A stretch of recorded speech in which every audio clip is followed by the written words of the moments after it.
Now, President Trump has rightly called them out for dragging their feet. And we agreed here in Paris today that it's clear the Russians are filibustering. They are playing games and they're playing for time. It is a classic from the Putin playbook.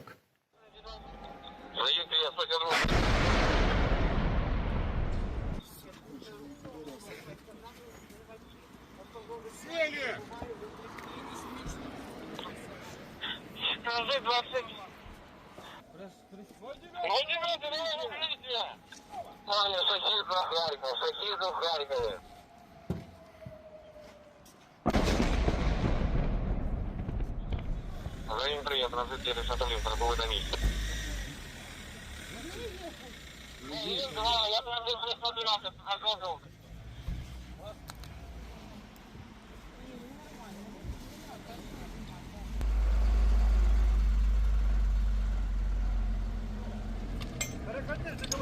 А где-то должен быть. Активно толпей.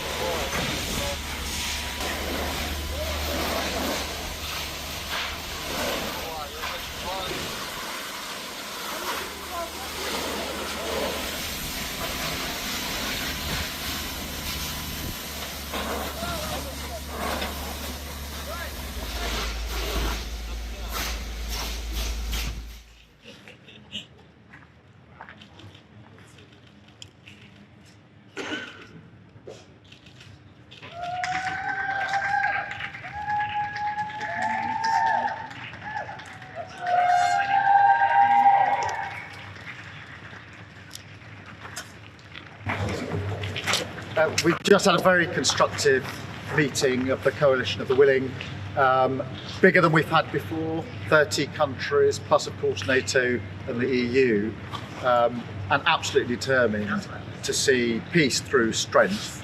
There was absolute clarity that Russia is trying to delay, is playing games, and we have to be absolutely clear about that.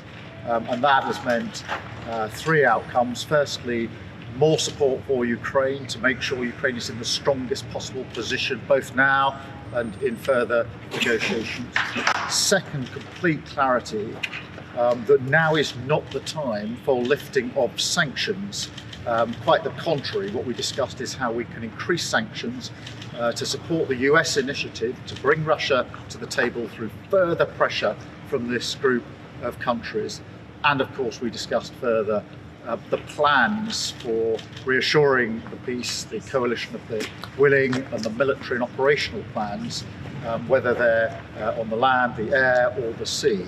But there was very strong support, and what came out most strongly from the meeting was so many countries standing, as they've stood for over 3 years now with Ukraine, standing in this crucial moment for as long as it takes. Vladimir, you have our support. You must have felt that in the room.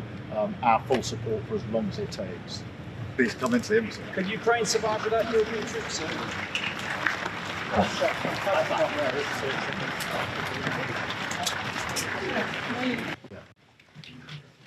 During a long period of time, Yeah. and now today we saw it. And also that's a deterrent.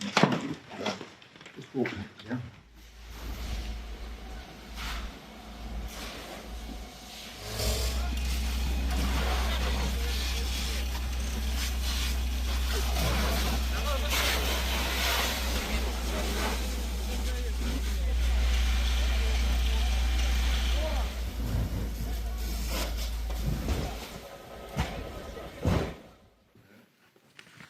Good afternoon. Let me start by thanking President Macron for bringing us together today. Between the two of us, we've now convened 4 of these meetings in either London or Paris. And it's now obviously over 2 weeks since Ukraine agreed to an immediate 30-day ceasefire.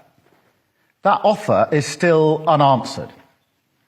It's over a week since Putin agreed to an energy and infrastructure ceasefire. But since then, Russia has hit energy infrastructure in cities across Ukraine. They've increased their bombardment, firing over 1,000 long-range drones at the country, hitting Ukrainian homes, schools and hospitals, with widespread civilian casualties.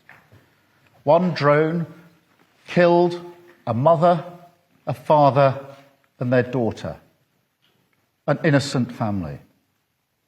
Then this week we saw the agreement on a ceasefire in the Black Sea.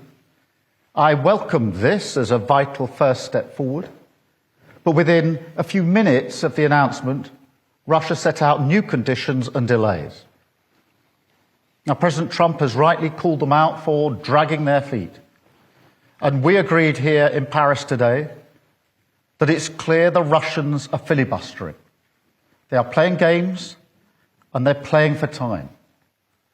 It is a classic from the Putin playbook. But we can't let them drag this out while they continue prosecuting their illegal invasion.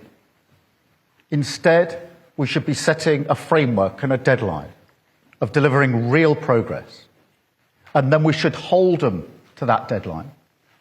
So here in Paris, we've agreed that we must go further now to support the peace process, support Ukraine, and increase the pressure on Russia to get serious. That means, first, stepping up the military pressure. So the Defence Secretary will chair the next Ukraine Defence Contact Group on the 11th of April to marshal more military aid and keep Ukraine in the fight. Because peace comes through strength. That was one of the main messages reasserted today and emphasised today all around the table and the meeting. Second, it means increasing the economic pressure on Russia, accelerating new, tougher sanctions, bearing down on Russia's energy revenues, and working together to make this pressure count. We also discussed how we can support the implementation of a full or partial ceasefire when it is in place, and how we can build on efforts towards negotiations on a just and lasting peace. That remains our shared goal, and it's what the Coalition of the Willing is designed to support.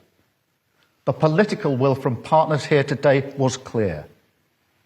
And this week in London, we hosted over 200 military planners from 30 countries, coming forward with contributions on everything from logistics and command and control to deployments on land, on air and on sea.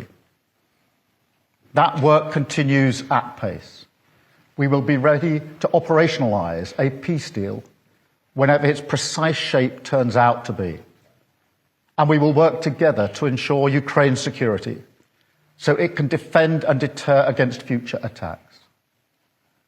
This is Europe mobilising together behind the peace process on a scale that we haven't seen for decades. Backed by partners from around the world, we are determined to deliver a just and lasting peace, because we know that it is vital for Ukraine and Europe as a whole.